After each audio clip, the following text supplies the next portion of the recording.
Graça e paz de nosso Senhor Jesus estejam com cada um de nós.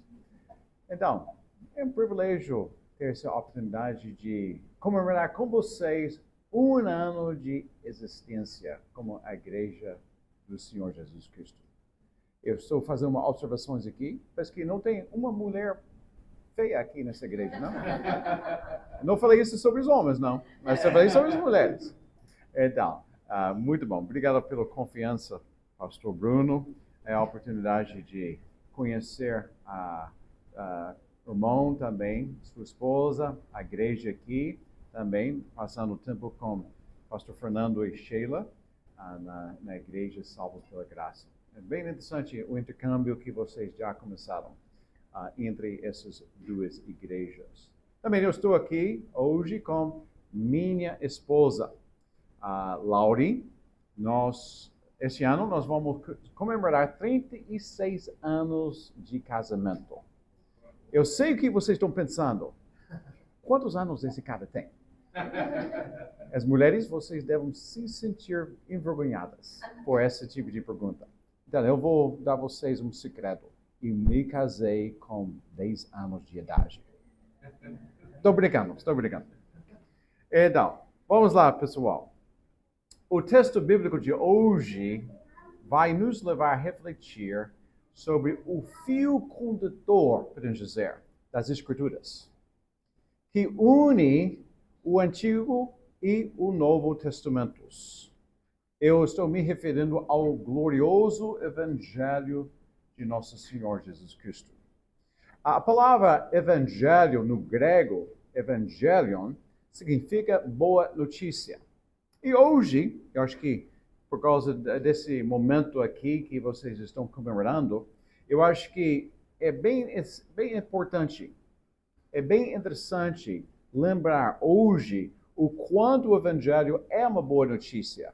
E por que o Evangelho é a melhor notícia que alguém vai ouvir ao longo de sua vida. Então, eu convido a todos a abrirem suas Bíblias comigo no livro, ou seja, no livro da carta do apóstolo Paulo aos Coríntios, 1 Coríntios. A primeira carta do apóstolo Paulo aos Coríntios, capítulo 15. Então, deixe-me falar um pouquinho sobre o contexto de nosso texto bíblico hoje. Nessa carta, o apóstolo Paulo, ele já tratou de muitos problemas que existiam no meio dessa comunidade cristã situada na cidade de Corinto. E sendo um apóstolo com toda a autoridade sobre as igrejas, ele instruiu e corrigiu os irmãos. Além disso, ele esclareceu muitas questões nas quais essa igreja precisava de seu parecer. E nós encontramos mais um assunto que ele trataria neste penúltimo capítulo. Qual? A ressurreição física dos mortos em Cristo. Um assunto super importante ao longo da história da igreja, pelo fato de que é importante nas Escrituras.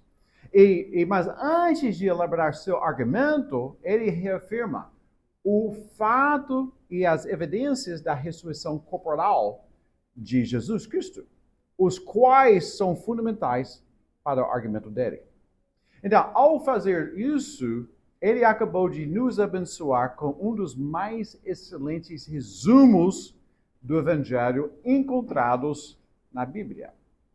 Eu gosto muito de resumos. Vocês? Se você já estudou em cursos, sem dúvida, você precisava ler artigos científicos, dissertações, teses e tudo isso. Eu lembro, acho que foi mais ou menos em 2007, eu estava fazendo um doutorado e eu acho que eu passei 2 ou 3 anos lendo pelo menos uma tese, uma dissertação a cada semana ao longo de 3 anos. E muitas vezes esses tratados tinham 300 páginas, 400 páginas, às vezes 2 volumes, porque realmente era tão extenso.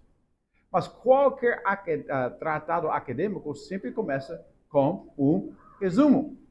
Então, o articulista precisa resumir, sintetizar todo aquele tratado em mais ou menos 200 palavras. Muitas vezes ele apresenta a sua pergunta de pesquisa, ele também revela um pouquinho sobre como ele vai elaborar, responder a essa pergunta, e às vezes ele também já está indicando as suas conclusões. Tudo isso em 200 palavras. E uma coisa interessante, vira a página e você vai ver uma coisa mais bonita na Terra. Qual? O mesmo resumo na língua celestial, inglês. Todos têm um resumo em inglês na segunda página. Aqui nós não temos resumo em inglês, mas nós temos um resumo aqui. Então, podemos dizer que aqui é um bom resumo do Evangelho. Talvez você esteja aqui hoje e você está querendo conhecer mais sobre o que significa ser evangélico de verdade. Ou o que significa ser crente.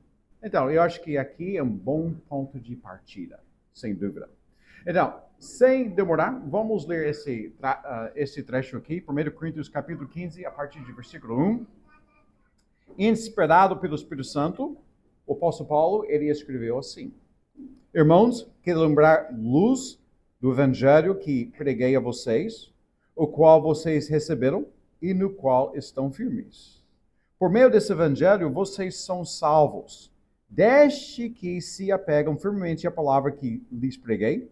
Caso contrário, vocês têm crido em vão. Pois o que primeiramente lhes transmiti foi o que recebi, que Cristo morreu pelos nossos pecados, segundo as Escrituras, foi sepultado e ressuscitou no terceiro dia, segundo as Escrituras, e apareceu a Pedro e depois aos 12. Depois disso, apareceu a mais de 500 irmãos, de uma só vez, a maioria dos quais ainda vivem, embora alguns já tenham adormecido.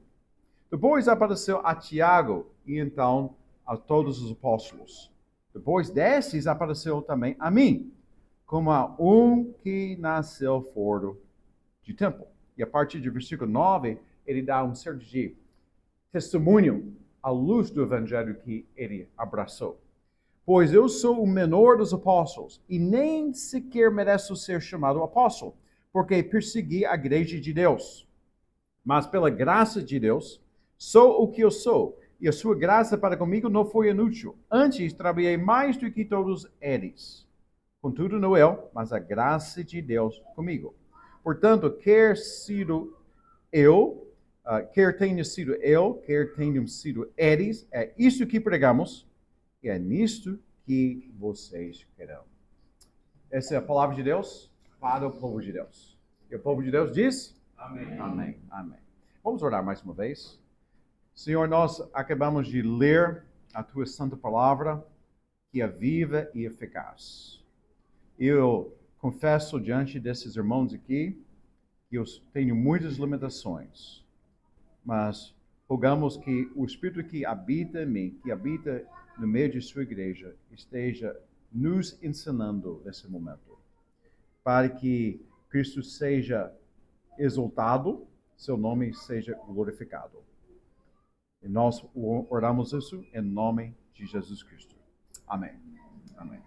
Então, meus irmãos, eu quero compartilhar com vocês hoje 3 verdades. 3 verdades que vêm à tona nesse trecho que nós acabamos de ler. E a primeira verdade é assim: os membros da igreja precisam relembrar o evangelho. Os membros da igreja sempre precisam relembrar o evangelho. Versículo 1. Quero lembrar-lhes o evangelho. E deixe-me falar isso um pouquinho mais pessoal. Os membros desta igreja precisam sempre relembrar o evangelho. Eu lamento dizer que um grande número de crentes professos acredita que o evangelho seja apenas seu bilhete para o céu. Outros limitam essa mensagem aos seus fins evangelísticos. Sem dúvida. Tem a sua finalidade evangelística. Porém, o evangelho é tão essencial à vida cotidiana do cristão quanto à reconciliação do perdido com seu Criador. Portanto, nós precisamos ser libertos de uma visão simplista, super simplista, com respeito ao evangelho que muitas vezes existe. Mas por que nós, que estamos em Cristo, por que nós precisamos relembrar o evangelho? Duas razões. A primeira razão, porque o evangelho é o centro e a causa da vida cristã. Sem o evangelho, não é salvação de nosso pecado. Isso é o que Paulo está falando aqui. Sem o evangelho, não há ressurreição dos mortos em Cristo. Sem o evangelho, não há discípulos genuínos de Cristo, nem igrejas verdadeiras. Igrejas que representam ao reino de Deus aqui na terra. E ao mencionar a igreja, isso me leva para a segunda razão. Porque nós precisamos lembrar do evangelho. Porque o evangelho é o centro e a causa da igreja de Cristo. Veja bem, a vida cristã é experimentada em igrejas, onde os discípulos de Cristo ouvem uma palavra de Deus ensinada e o evangelho de Jesus aplicado a cada aspecto de suas vidas. Os membros incentivam uns aos outros a obedecer ao evangelho e continuar na fé cristã. Além dessas ordenanças da igreja, semana que vem vocês vão celebrar a ceia do Senhor. As ordenanças da igreja são celebradas para marcar um povo redimido de Deus por meio do evangelho de Cristo. Então, tudo isso acontece por causa do evangelho e pelo poder do Espírito Santo que os levou ao evangelho de Cristo. Então, pergunta: você é um discípulo de Cristo? Você já abraçou o evangelho de Jesus? Você está se declarando discípulo de Cristo? Se sim, você precisa pertencer a uma igreja que prega o evangelho e centraliza-se no evangelho. Eu sei, vocês estão aqui nesse ambiente, é bem legal, e tem um culto bacana, mas a igreja não é seu culto. A igreja desempenha o culto. E você precisa pertencer a um corpo visível de Cristo. Mas talvez você se duvida. Não, estou bem. Eu vou a culto. Eu tenho minha piedade pessoal. Eu vou ao culto para complementar minha piedade e tudo isso. A Bíblia, o Novo Testamento específico, não tem uma categoria para um discípulo de Cristo fora do contexto de uma igreja de Cristo. Podemos dizer, os dois conceitos andam juntos. A igreja não faz um discípulo de Cristo, mas os discípulos de Cristo fazem parte de igrejas de Cristo. Pense comigo sobre essa analogia usada nas Escrituras para a igreja, um rebanho, aprisco, rebanho de Deus. Então, se você fala que você é uma ovelha de Deus, mas você não pertence a um rebanho de Deus, você é um bicho estranho. Pois a Bíblia não tem essa categoria para você, que está vivendo fora de um rebanho de Cristo. Então, grande parte dessa exposição hoje vem do capítulo 4 desse livro de minha autoria, aqui, sobre a igreja. A grande parte de o que eu vou explicar hoje está nesse livro aqui. Eu dedico um capítulo, esse capítulo 4, e mais um capítulo ao Evangelho de Cristo e a sua devida aplicação pessoal e correta. Mas por que eu fiz isso? Por essa razão. Há uma relação orgânica, intrínseca, entre a soteriologia e a eclesiologia. Ou seja, a sua visão sobre a salvação e a sua visão sobre a igreja. Tem brechas em uma vai se manifestar na outra, sem dúvida. Enfim, o Evangelho é tudo para nosso relacionamento com Deus e para uns com os outros. Mas vamos continuar aqui. Segunda verdade. O Evangelho tem um processo para ser seguido. Há 3 passos, podemos dizer, envolvidos no Evangelho, que todos os pecadores precisam passar. Todos os filhos de Adão precisam passar por esses 3 passos. Podemos dizer que são elos, 3 elos, que compõem uma corrente dourada. Então, eu vou compartilhar esses 3 passos, ou 3 elos, e eu quero que você faça uma autoanálise, onde você se encontra nesses passos ali. Quais são os passos? Primeiro, é a pregação do Evangelho ouvida e entendida. Segunda, a internalização do Evangelho. E a terceira, a permanência no Evangelho. Mas vamos voltar e vamos contemplar cada passo, um passo de cada vez aqui. Primeiro passo, a pregação do Evangelho ouvida e entendida. Versículo 1, mais uma vez. Paulo diz que, irmãos, ali a ideia é uma relação fraternal. Irmãos, já está implicando Cristo.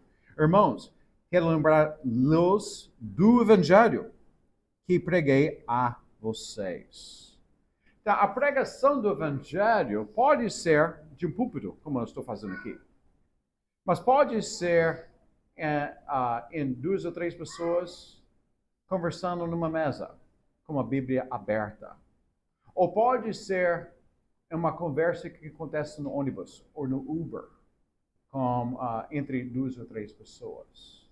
O que nós precisamos para a pregação do Evangelho é a explicação e o esclarecimento do Evangelho. A palavra de Deus compartilhada e explicada.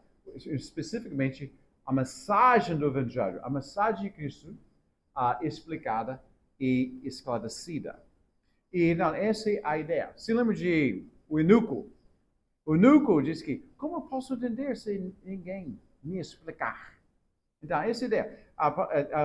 A transmissão da mensagem e a explicação que vem com o poder do Espírito Santo. E o segundo passo é a internalização do Evangelho, ou seja, o recebimento. Versículo 1, mais uma vez. O Evangelho que lhes preguei, o qual vocês receberam. Então, a ideia de receber ali é a aceitação do Evangelho de acordo com os termos de Deus. Isso é muito importante. Eu estou morando aqui no Brasil 27 anos. Eu sei. Ele falou que eu sou missionário. Eu fico feliz que ele falou que eu sou missionário. Você já pensou que eu sou brasileiro, não? Abre a boca, você já sabe que eu não sou brasileiro. Mas eu estou aqui 27 anos, então dá para mim moral. Eu estou perambulando nesse país tropical abençoado por Deus por 27 anos. Eu sei um pouquinho sobre sua cabeça. E eu vou supor que 99% dos brasileiros já pensam que já aceitaram o Evangelho. Já se encontra cristão. Mas, isso é muito importante. Nós, como pecadores patéticos, filhos de Adão, nós não determinamos os termos. Deus, na eternidade, determinou os termos pelos quais nós precisamos receber, aceitar o Evangelho. E vamos falar mais sobre isso em alguns instantes, mas tem tudo a ver com a aplicação pessoal e correta. Pessoal, pois sua mãe não pode fazer por você. E correta, de acordo com os termos de Deus. E, terceiro passo, a permanência no Evangelho. A permanência, depois de receber, permanecer no Evangelho. Versículo 1, mais uma vez. No qual vocês estão firmes. Você pode ver esse processo, um passo de cada vez ali. Que preguei a vocês, o qual vocês receberam e no qual estão firmes. E versículo 2, ele também ele retorna para essa ideia, dando uma ressalva. Desde que se apegam firmemente à palavra, caso contrário, vocês têm crido em vão. Vocês são salvos desde que, ou melhor, uma vez que se apegam firmemente à palavra, ou seja, o evangelho que eu preguei. Caso contrário, vocês têm crido em vão. Então, alguns destaques sobre esses 3 passos, 3 elos. Meus irmãos, é impossível ouvir o evangelho se alguém não for, se ninguém foi para pregá-lo. Por isso, essa igreja precisa realmente dar muita atenção a missões, um mandato missionário, levando o evangelho mais longe, mais abrangente. Sempre nós temos que lembrar disso. Também é difícil receber o evangelho sem nunca o compreendeu. Então, é impossível. E todos nós que realmente têm compreendido o evangelho e receberam o evangelho, sem dúvida, o Espírito de Deus usou pessoas idôneas em nossas vidas.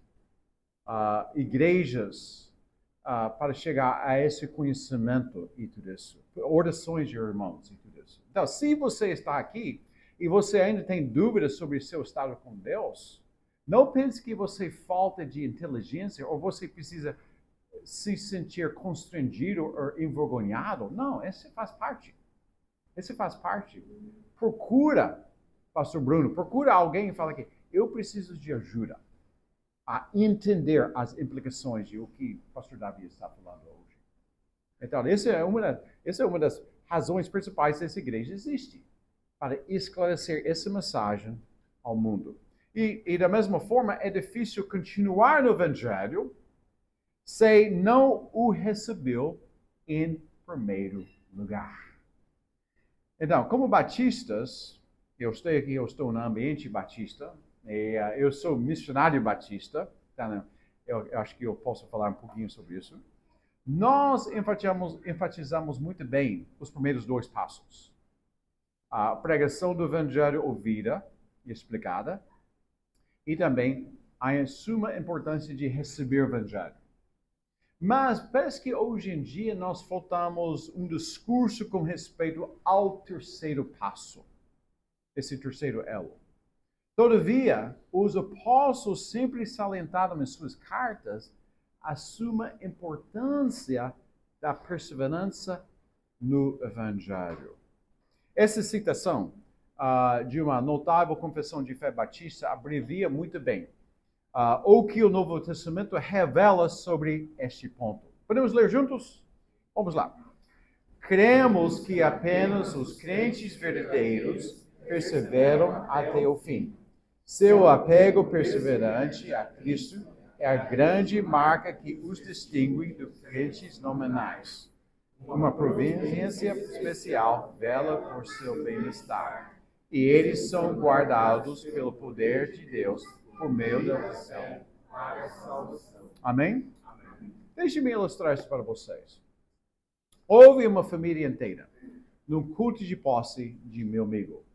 Eu tive o privilégio de ser orador naquele momento especial na vida dele e também na vida da igreja que escolheu, separou ele para o ministério pastoral. E naquele dia, naquele momento solene, antes e depois, ele me apresentou para toda a família dele. Estava lá seu padrasto, sua sogra, sogro, irmão dele, cunhado, toda a família. Ele estava no contexto mineiro, então toda a família vai. E depois daquela ocasião, meu amigo, ele me visitou em casa para me agradecer pelo meu papel naquele dia. E naquele dia, ele deu para mim lembrança daquelas pessoas que ele me apresentou. E ele falou algo que chamou minha atenção. Ele falou, Davi, todos eles já foram crentes. Todos eles já foram crentes. Eu disse para ele, não. Eles não eram crentes, pois se fossem crentes, eles seriam ainda hoje. Ou eles não compreenderam corretamente o Evangelho, ou eles receberam o Evangelho em vão, de acordo com o que o apóstolo Paulo falou aqui. Então, vamos continuar aqui. Terceira verdade.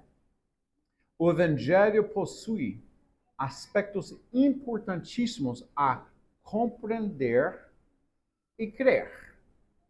E eu vou explorar com vocês 6 aspectos. E quando eu falo isso, talvez tenha algumas que falam aqui, eu já ouvi essas coisas. Mas se lembra de parte de a missão como discípulo de Cristo é disseminar isso, ajudar as pessoas a compreender. Então, podemos dizer, esse é um momento de capacitação evangelística, se você quiser, de compreender mais sobre isso. E é muito importante que vocês saibam isso. O Evangelho é simples, mas não é simplista. O Evangelho de Cristo é complexo, mas não é complicado. Então, vamos nos aprofundar mais no Evangelho e descobrir as suas belezas, seus detalhes, que ficam além da superfície. Deixe-me ilustrar isso para vocês. Eu encaro o Evangelho como uma gruta. Nós moramos 15 anos nas Terras Mineiras. Nós nos baseamos na cidade de Belo Horizonte. Nós amamos muito daquele contexto e tudo isso. Eu rodei, naquela época eu rodava em várias cidades. E muitas vezes era bem difícil para tirar um dia de folga e tudo isso. Então, cada 7 semanas, nós fugimos da cidade por 3 dias, alguma coisa. E há muita coisa bacana ao redor da cidade de Belo Horizonte, ao redor logo ali, lá em Minas, podemos dizer. E muitas belezas naturais, cidades históricas e tudo isso. Mas tem uma região chamada região das grutas. Não fala isso para ninguém que mora nessa região. É uma região feia. Não fala isso para ninguém. É uma região feiazinha. Pois só tem capim. Você chega perto de uma gruta, só tem capim. Muitas vezes é uma região seca, uma cobrinha, poeira, só isso. E quando você chega perto de uma gruta, você não vai ver uma coisa muito bonita. Até que você entre na boca da gruta. E quando você entra na boca da gruta, é uma coisa de espanto. Particularmente quando alguém joga uma lanterna naquelas pedras. E você vai ver aquelas formações de pedras. Você vai ver aquelas partes cristalinas e as riquezas dos cores. O guia, ele fica ali explicando dessas formações com palavras que eu não tenho e eu não vou ter nessa vida. Esse vocabulário e tudo isso. Mas o que é mais espantoso é quando o guia fala, olha, vamos continuar a nos aprofundar aqui, pois há outros salões nos esperando. Ou seja, nós entramos no primeiro salão e nós ficamos encantados.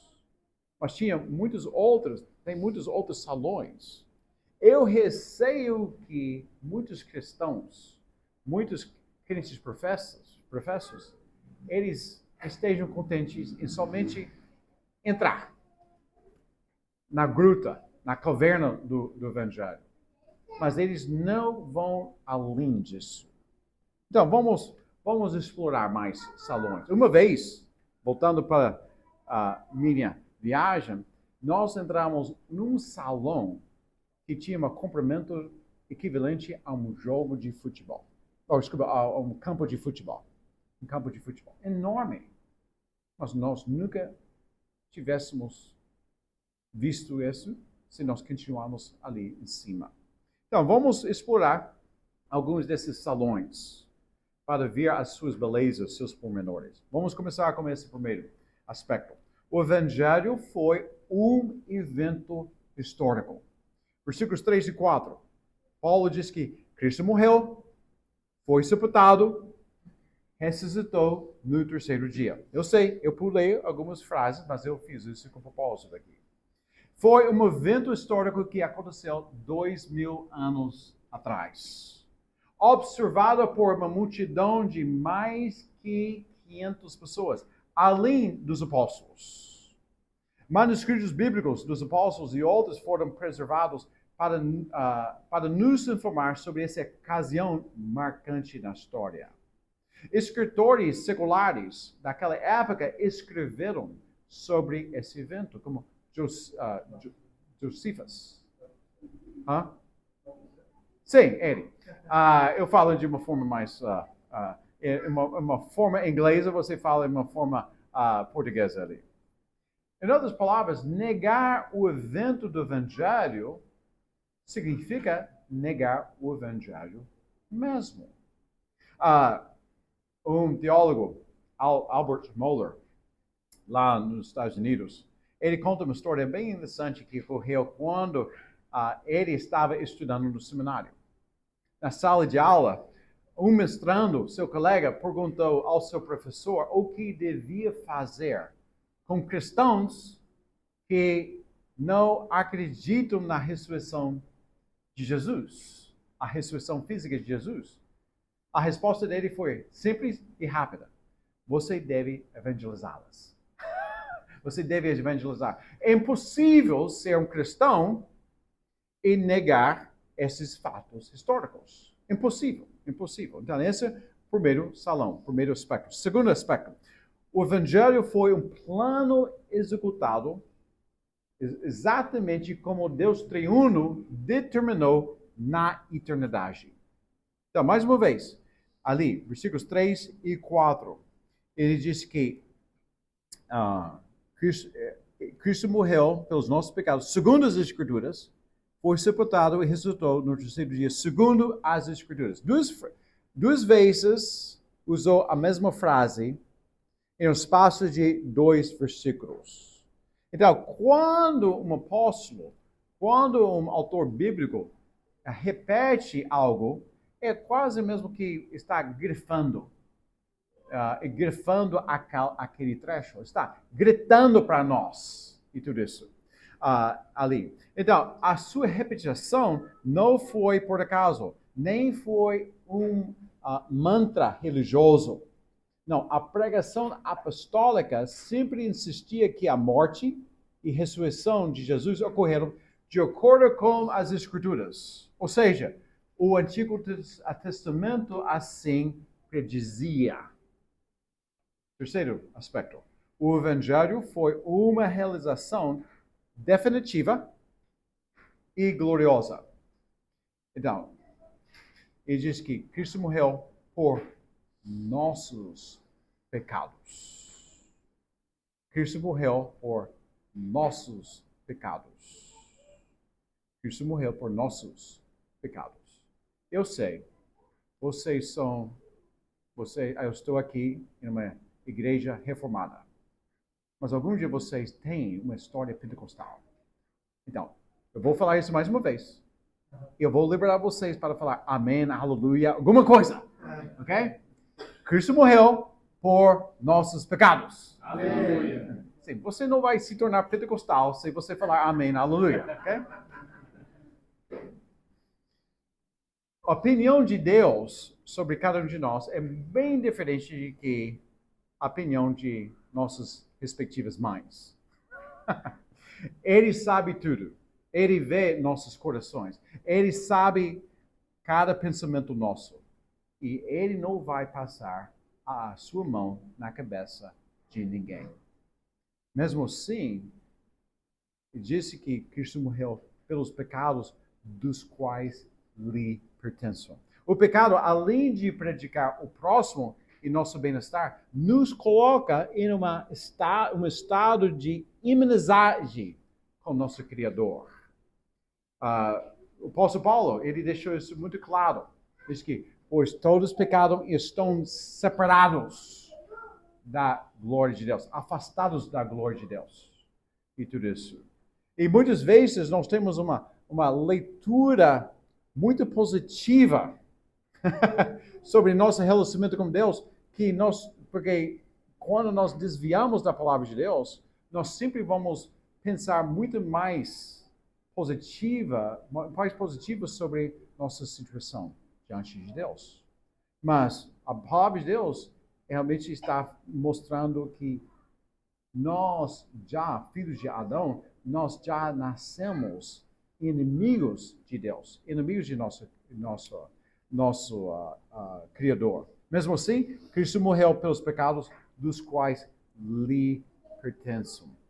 Então, Cristo morreu por nossos pecados. Muitos objetivos divinos culminaram naquela cruz e naquele túmulo de Jesus. Deixe-me resumir alguns desses objetivos divinos que estão incluídos nessa frase: Cristo morreu pelos nossos pecados. Jesus assumiu o nosso castigo e nossa condenação. Ele absorveu a ira de Deus, da qual merecemos. Ele satisfez a justiça de Deus por nós. Ele assumiu nossa vergonha. Ele tornou-se o mediador idôneo para todos que lhe pertencem. Ele fez o que era necessário para nos dar a vida eterna. Ele pagou o alto preço que ninguém podia pagar por sua própria justiça. E ele triunfou sobre todos os poderes e autoridades. Então, eu saliento que a realização foi completíssima pela sua ressurreição vitoriosa. Ele ressuscitou no terceiro dia, segundo as Escrituras. Senão, nós continuaremos no nosso pecado sem esperança. Seria melhor nós voltarmos para casa e assistirmos ao Domingão com hockey. Okay? Talvez seja mais útil. Não sei, esse é muito inútil. Mas, em outras palavras, nós estamos jogando nosso tempo no lixo. Se Jesus não ressuscitou. Mas ele ressuscitou. Então, isso me leva agora para... Ele ressuscitou, ele subiu ao céu, está sentado lá de Deus Pai Todo-Poderoso, de onde virá para julgar os vivos e os mortos. Ele está reinando. A questão é se ele está reinando em sua vida, em minha vida. Então, isso me leva ao próximo aspecto. O Evangelho também é uma oferta estendida a todos. Paulo diz que o qual vocês receberam, esse Evangelho, foi também o que eu recebi. Eu imagino Paulo dizendo em uma nota de rodapé o seguinte: embora eu tenha concedido na educação do primeiro diácono, também eu recebi o Evangelho e acabei tornando-me um de seus maiores propagadores do Evangelho. Então, significa que ninguém está impedido de receber o Evangelho por causa de algum pecado grave do passado, sua história familiar ou raça que pertence. Não. O Evangelho é para o judeu e para o grego, ou gentil. É para o gente boa e gente complicada. É para branco e para o negro. Por quê? Porque todos necessitam. E o convite está aberto a todos. Então, isso me leva agora ao quinto, penúltimo. Embora seja aberto a todos, o Evangelho requer aplicação pessoal e correta na parte do pecador. Então, vocês são salvos desde que se apegam, ou uma vez que se apegam firmemente ao Evangelho que lhes preguei. Caso contrário, vocês têm crido em vão. Então, não é pela lei, ou por sua força humana, ou por sua própria piedade. Não. É somente pela fé em Cristo e nos métodos dele, não em seus métodos. E aplica-se quando o homem pecador centraliza sua vida nele, reconhecendo o reinado dele em sua vida. Em outras palavras, tem tudo a ver com isso. Arrepender-se e crer nos métodos do Cristo crucificado e ressurreto. E o último aspecto que eu vou mencionar, o Evangelho traz benefícios divinos, desdobramentos divinos. É importante destacar isso. O Evangelho não é os benefícios. Não. Os benefícios são os resultados do Evangelho. Não é o Evangelho. Hoje é muito difícil. Todo mundo fica empolgado com os benefícios, mas nós temos que fazer essa triagem para entender. Os benefícios não vão ser desfrutados sem compreender e receber a mensagem do Evangelho. Então, deixe-me explicar. Dentre os benefícios, eu vou mencionar alguns para vocês aqui. Primeiro benefício divino é a salvação. O que realmente ele fala aqui. Por meio desse evangelho, vocês são salvos. Nós temos muitas vezes uma visão limitada dessa palavra salvação. É muito fácil de falar. Mas vocês estão aqui na região litoral. Já encontrei, acho que, uma pessoa que trabalhava como salva-vida. Então, você não é meio... Se você está ali na água, no mar, e você está boiando, e você está com sua cabeça mais para baixo do que para cima, você precisa ser salvo naquele momento. Salvo de uma situação desesperadora, de destruição e tudo isso. Então você precisa ser salvo de forma inteira. Você não é meio salvo. Então, quando ele fala salvo aqui, ele está falando da condenação eterna, de seus pecados escravizantes, do destino infernal, das garras de Satanás, e você precisa ser salvo de si mesmo. Então, Paulo diz que essa palavra é fiel e digna de toda aceitação. Que Jesus Cristo veio ao mundo para salvar os pecadores, dos quais eu sou o pior. Então, salvação é para os pecadores. Para os pecadores que estão reconhecendo a gravidade de suas ofensas diante de um Deus Santo. Segundo benefício, favor divino. Favor divino para desempenhar nossas designadas vocações. Veja ali, versículo 10. Um tipo de testemunho aqui. Que nós estamos vendo aqui. Quantas vezes ele usou a palavra graça aqui? Pela graça de Deus, sou o que eu sou. E a sua graça para comigo não foi inútil. Antes, trabalhei mais do que todos eles. Contudo, não eu, mas a graça de Deus comigo. Quantas vezes? 3. Sim. Quem aqui quer graça? Levante sua mão. Quer? Sim, todos nós queremos graça. Favor divino. Favor não merecido. Mas eu falo isso. A graça que você quer é limitada. Os teólogos estão dividindo graça em duas categorias. A primeira categoria é graça comum. Graça comum, pois um redimido e um ímpio desfrutam dessa graça comum. O sol brilhando, o vento gostoso passando, uma relação afetiva. Então, graça comum. Uma comida saborosa, graça comum. Mas tem graça especial. E essa graça especial é limitada apenas para os que estão compreendendo o Evangelho e recebendo o Evangelho de Cristo. Então, essa é a graça sobre a graça ali. Então, isso é o que ele estava falando aqui. Graça que realmente inclui, sem dúvida, a salvação de nosso pecado, mas também a graça para cumprir, desempenhar nossas designadas vocações.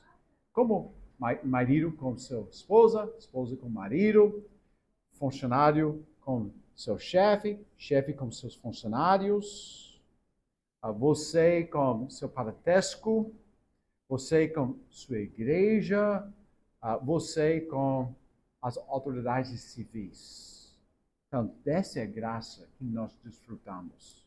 Para que nós sejamos dignos nós vivemos de maneira digna de nossa vocação cristã. Terceiro benefício, relação filial com Deus, o Criador do universo. Ninguém nasce filho de Deus. E também, Deus não tem netos. Ele só tem filhos. Mas nós somos filhos de Adão, não filhos de Deus. E nós precisamos ser adotados na família dele. E essa adotação tem tudo a ver com Cristo Jesus, o Evangelho de Cristo. E o quarto é o poder para viver ao Evangelho. Uma vida piedosa. Eu lembro, quando eu converso com pessoas sobre o Evangelho, você pode ver muitas vezes a ficha começa a cair. E o cara começa a pensar, eu não sei, eu posso viver a vida de um crente. Então, eu preciso pensar mais sobre isso. Então, eu acho que é saudável que a cara comece a entender que realmente vai exigir uma vida de um discípulo de Cristo e tudo isso. Mas, o que acontece é o Evangelho está criando o novo nascimento, está preparando um coração pecador para ser a moradia do Espírito Santo. Então, tem poder, tem graça que para viver ao Evangelho de forma que Deus exige. Escuta o que Pedro falou. Seu divino poder, o divino poder de Deus, nos dá todas as coisas de que necessitamos para a vida e para a piedade, por meio do pleno conhecimento daquele que nos chamou para a sua própria glória e virtude. Amém? Amém. E o último, e não menos importante, a ressurreição de seu corpo. A ressurreição de meu corpo. Essa é uma temática muito importante na história cristã, mas eu receio, pastor Bruno, que a maioria das igrejas evangélicas já estão deixando de lado esta temática. A vida cristã, a mensagem do Evangelho não faz tão sentido sem esse aspecto tão importante, que um dia Jesus vai voltar de forma física. Ele vai colher sua igreja. E aqueles que já estão dormindo em Cristo vão ressuscitar fisicamente para estar com Ele na glória. Veja aqui, essa descrição aqui. A doutrina central e definidora e a reivindicação da fé cristã é a ressurreição de Jesus Cristo, quem Deus trouxe dos mortos. A ressurreição dos mortos refere-se à promessa baseada na ressurreição corporal de Jesus, de que todos os crentes um dia se juntarão a Cristo na ressurreição. Os crentes serão transformados, isto é, renovados moral e fisicamente com corpos espirituais, adaptados para a vida eterna com Deus. Então, eu quero dar a vocês uma tarefa de casa. Eu quero que vocês estejam lendo esse capítulo hoje à noite antes de descansar. Ou pelo menos antes de começar a trabalhar amanhã e tudo isso. Leia esse ali. Você pode ver como o Evangelho aqui é a base para o argumento dele sobre a ressurreição física dos que estão em Cristo Jesus. Em versículo 20 desse capítulo, o apóstolo Paulo disse isso. De fato, Cristo ressuscitou dentre os mortos, sendo ele as primícias dentre aqueles que dormem, visto que a morte veio por meio de um só homem, esse seria Adão. Também a ressurreição dos mortos veio por meio de um só homem, Cristo. Pois da mesma forma como em Adão todos morram, em Cristo todos serão vivificados. Mas cada um por sua vez. Primeiro, depois, quando ele vier, os que lhe pertencem. Então, as palavras ali, dormam em Cristo e adormecidos, apontam a um momento de despertamento para os salvos que morreram em Cristo. Eu sei, a maioria de vocês são jovens, mas eu comemorei essa semana, foi quarta-feira? 58 anos. Eu sei, você já pensou que eu tinha 38 anos. Então, eu tenho um pé na cova já. Talvez um pé e meio. Quando você pensa sobre isso. Mas, essa é uma realidade. É uma realidade. E a vida, nós temos uma garantia. Nós sabemos o que vai ocorrer amanhã. A vida é como vapor. O Moisés diz que nós voamos. A vida passa tão rápido e tudo isso. Então, esse é muito importante ali. É a bendita esperança baseada nas promessas de Jesus aos que lhe pertencem. Em outras palavras, é somente para aqueles que receberam o Evangelho de Jesus e conservaram no Evangelho de Jesus. Então, deixe-me repetir essa frase. Os que lhe pertencem. Você pertence a Jesus. Essa é, talvez, a pergunta mais crucial. Essa é a pergunta mais crucial que alguém pode fazer. Você pertence a Jesus. Dwayne Ortland, em seu livro Manso e Humilde, se você nunca leu, eu recomendo que você leia esse livro. Ele diz que para aqueles que não estão em Cristo, esta vida é o melhor que eles vão desfrutar. Mas para aqueles que estão em Cristo, esta vida é o pior que terão de suportar. Louvado seja nosso Deus bendito. Amém? A vida é difícil. Mas sem Cristo, a sua perspectiva é horrorosa, sombrosa, tenebrosa. Então, você tem dúvidas sobre isso? Esse é o momento. Hoje é o dia da salvação, na Bíblia fala. Então, eu peço que cada um de nós faça uma autoanálise sobre sua vida em relação ao Evangelho de Cristo. Pergunta: você tem recebido o Evangelho? Se alguém ainda falta de aplicar o Evangelho em sua vida, confiando sua alma eterna a Jesus, pelo que ele fez por você naquele cruz e naquele túmulo, eu rogo que você não descanse, até que você descanse em Jesus Cristo. Ao usar as palavras de Paulo, talvez você tenha crido em vão. Eu sei, é muito frustrante. É muito falso evangelho rodando. E até falsos evangélicos. Então, falsos evangélicos, muitos são vítimas de falsos evangelhos. E tudo isso. E é difícil continuar no evangelho sem nunca entender o seu conteúdo e o que Deus requer de você. E outra pergunta. Você tem continuado no evangelho? Talvez você tenha buscado um relacionamento com Deus no passado e tenha até se posicionado ao lado de Cristo, mas você acabou abandonando a fé e a vida cristã. Então, se sim, esse é o seu momento para que você eternalize o Evangelho e peça a Deus lhe dar graça.